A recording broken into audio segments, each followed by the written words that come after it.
Très Saint-Père, je m'appelle Ethan, j'ai 25 ans, et cela fait depuis 5 ans que le Seigneur m'a appelé à le suivre par le chemin du baptême.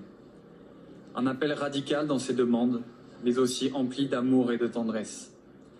Il m'a appelé lorsque je traversais une période difficile de ma vie. D'origine non-croyant, je percevais que quelque chose me manquait. Une chose cruciale n'était pas présente. Ce que le monde me présentait, l'accumulation de richesses, la recherche des plaisirs, la recherche du pouvoir, sonnait sans consistance et sans fondement véritable. Sans repère, je suis entré dans une sorte de léthargie où plus rien n'avait réellement de sens. C'est dans cet égarement et sans espérance que le Christ est venu me rencontrer. Il est venu avec une demande simple que tout chrétien, et même peut-être toute personne a déjà entendue. Viens et suis-moi. Quelle plus belle demande que celle-ci. De la même façon, en cette période de carême, des dizaines de milliers de mes frères et sœurs catéchumènes à travers le monde ont pris la décision de suivre le Christ dans sa crucifixion et sa résurrection. Tous unis dans un même esprit et une même volonté de suivre notre Seigneur, ils ont répondu à l'appel du baptême. Très Saint-Père, je vous le demande au nom de tous mes frères et sœurs catéchumènes. À une semaine de la vigile pascale, comment nous préparer spirituellement à recevoir l'amour éternel de Dieu par le Saint-Esprit lors du sacrement du baptême? Aussi, comment après celui-ci, témoigner quotidiennement de cet amour qui a changé nos vies? Merci Saint-Père.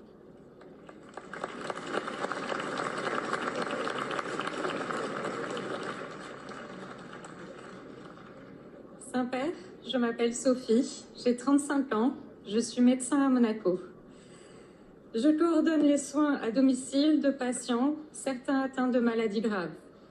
Mon parcours dans le service d'initiation chrétienne de Monaco, débuté il y a 2 ans, est motivé par un désir sincère de progresser dans la relation au Christ, de comprendre et pratiquer ce que la parole de Dieu veut nous enseigner. Désir qui a grandi depuis mes études de médecine. Je devrais recevoir le baptême la semaine prochaine. Si je peux évoquer une difficulté personnelle, c'est celle de trouver des paroles de réconfort pour aider les patients croyants qui se sentent abandonnés de Dieu lorsqu'ils ne guérissent pas. Je prie pour les progrès de la médecine, mais en attendant, que pouvons-nous faire devant cette injustice? Par ailleurs, dans notre société, il y a d'un côté un excès d'indifférence, mais d'un autre côté, il est impossible d'adresser les besoins de tous ceux que nous croisons. Comment faire dans ce dilemme? Comment grandir dans l'expression de la charité pour plus aimer nos frères et sœurs, plus nous faire proches d'eux? Merci Saint-Père.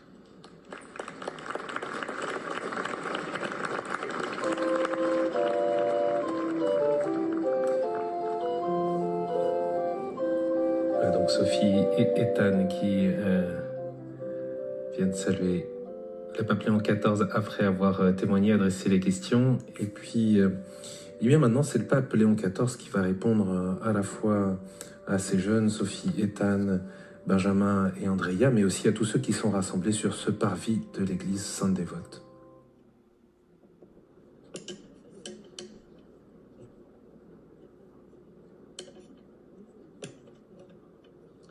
Chers frères et sœurs, très chers jeunes, chers amis, bonjour.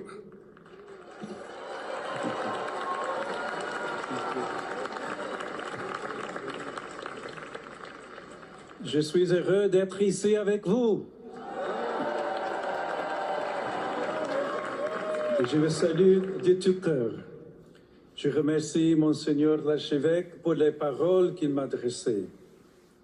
Comme il l'a souligné, l'église dans laquelle nous nous trouvons est dédiée à Sainte Dévote, patronne de la principauté de Monaco.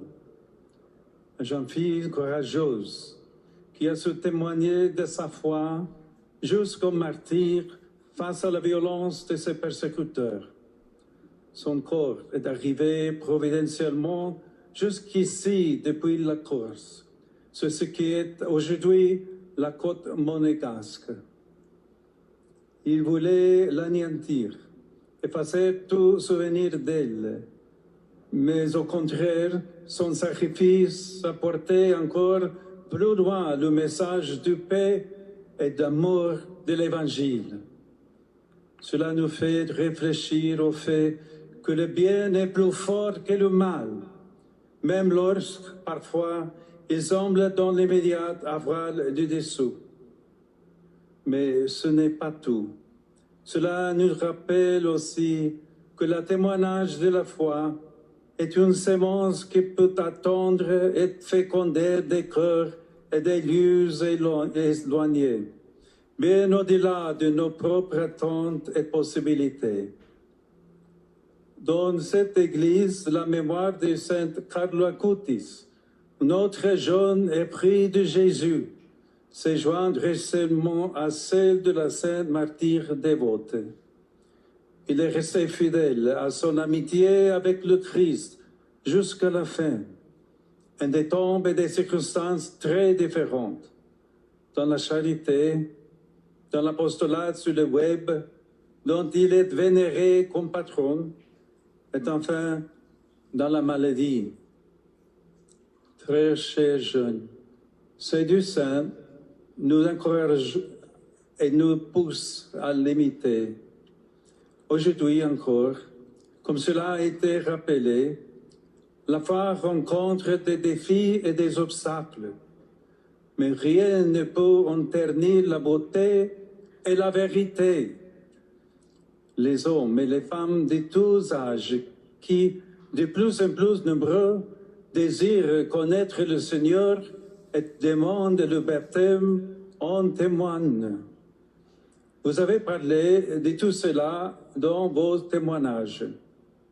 Benjamin, que je remercie pour ce qu'il a partagé, demande comment faire pour ne pas se laisser entraîner loin de soi-même, des autres et de Dieu, par les distractions du monde, de notre en constante mutation. Sa question est importante. Elle touche à un aspect fondamental de la vie chrétienne, la vitalité de la relation avec le Christ et à travers elle, le sentiment d'unité qui se crée en nous-mêmes et avec les autres. À ce sujet, un grand formateur des jeunes a dit que la racine de l'unité de vie se trouve dans le cœur. C'est une affaire de cœur. C'est un don de Dieu qu'il faut demander avec humilité. Les époques modernes et postmodernes nous ont enrichis de nombreuses choses positives qui nous offrent des opportunités et des possibilités, jusque-là inconnues à bien des égards. Du domaine culturel à celui de la médecine et de la santé, du domaine technique à celui de la communication. Et nous confronte cependant aussi à de grands défis que nous ne pouvons pas ignorer et que nous devons affronter avec lucidité et conscience. Comme l'a dit Benjamin, nous vivons dans un monde qui semble toujours pressé, avide de nouveautés, qui cultive une fluidité sans attache, marquée par un besoin presque compulsif de changement constant dans les modes, l'apparence, les relations, les idées, et même dans les dimensions de la personne qui constitue son identité même. Mais ce qui donne de la solidité à la vie, c'est l'amour. L'expérience fondamentale de l'amour de Dieu avant tout, puis par ricochet, l'expérience éclairante et sacrée de l'amour mutuel.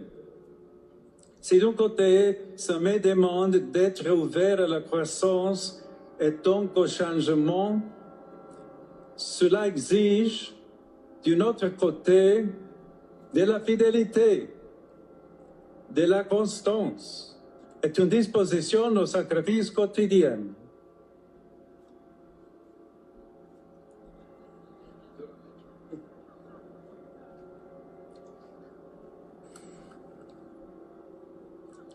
C'est seulement de cette manière que l'inquiétude trouve la paix. Nous aussi, désirons la paix.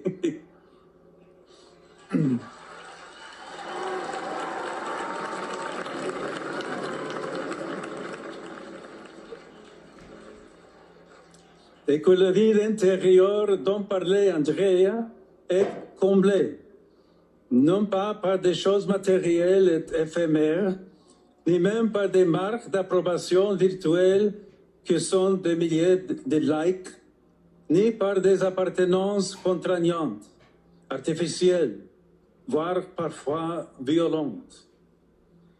Il est nécessaire de débarrasser la porte du cœur de toutes ces choses afin que l'air sain et oxygénant de la grâce revienne en rafraîchir et revitaliser les pièces, et que le vent puissant du Saint-Esprit recommence à gonfler les voiles de notre existence en la poussant vers le vrai bonheur. Tout cela, chers amis, a besoin de la prière, du moment des silences, d'écoute, pour faire taire la frénésie de l'action et de la parole, des messages, des reels, des chats, et pour approfondir et s'ouvrir la beauté d'être véritablement et concrètement ensemble. Autrefois. À ce propos, Saint Carlo Acutis parlait de l'Eucharistie comme d'une autoroute vers le ciel et de l'adoration eucharistique comme d'une bain de soleil capable de faire bronzer l'âme. Il pourrait y avoir ici une réponse à la question posée par Ethan concernant l'ultime préparation au baptême, la nuit de Pâques. Vivre la Semaine Sainte en contemplant le mystère de la Passion, dans un climat d'écoute de la voix de l'Esprit et de ce qui se passe dans le cœur, en faisant de ce temps l'occasion d'un examen serein et profond de sa vie passée et présente. Et si cela vaut pour la vie spirituelle et la prière, il en va du même pour la pratique de la charité. Étant demandé comment nous pouvons témoigner du don de la vie que nous recevons dans le Christ. Et Sophie demandait comment être des témoins d'espérance pour ceux qui, marqués par la souffrance, risquent de perdre la lumière et le réconfort de la foi. Face au défi, Jésus nous a recommandé: ne nous inquiétez pas de savoir ce que vous direz, ni comment vous le direz. Ce n'est pas vous qui parlez, mais c'est l'Esprit de votre Père qui parle en vous. Il faisait référence aux persécutions endurées pour l'Évangile. Mais nous pouvons appliquer ces paroles à toutes les circonstances où la charité nous demande d'affronter une épreuve importante pour nous-mêmes et pour les autres. Les paroles et les gestes de témoignage et d'espérance ne s'improvisent pas et nous ne les donnons pas de nous-mêmes. Ils viennent d'une relation profonde avec Dieu, dans laquelle nous trouvons les réponses fondamentales de la vie. Si le canal de son action est ouvert en nous, il y a réciprocité. Alors nous faisons de cette relation d'amour un don commun et partagé. Et nous pouvons avoir confiance que les paroles justes et la force nécessaire pour agir viendront au moment opportun. On peut interpréter en ce sens cette phrase magnifique, mais parfois mal comprise, de Saint Augustin. Aime et fais ce que tu veux. Aime, c'est-à-dire soit un don gratuit pour Dieu et pour les autres. Sois proche, ne t'éloigne pas, Même lorsque tout ne peut pas résoudre tous les problèmes ni régler toutes les difficultés. Reste avec amour et avec foi. Monaco est un pays magnifique, mais c'est toi qui en apporte la véritable beauté. Quand tu sais regarder dans les yeux ceux qui souffrent ou ceux qui se sentent invisibles dans les lumières de la ville. C'est ainsi que Saint Dévote a trouvé la force de donner sa vie jusqu'à bout. Et c'est ainsi que Saint Carlo Acutis a vécu son chemin de sainteté, laissant ainsi l'âge de lumière même dans le monde du web. Chers jeunes, n'ayez pas pu tout donner, votre temps, vos énergies, à Dieu et à vos frères. De vous dépenser sans compter pour le Seigneur et pour les autres. C'est ainsi seulement que vous trouverez une saveur toujours nouvelle et un sens toujours plus profond dans la vie.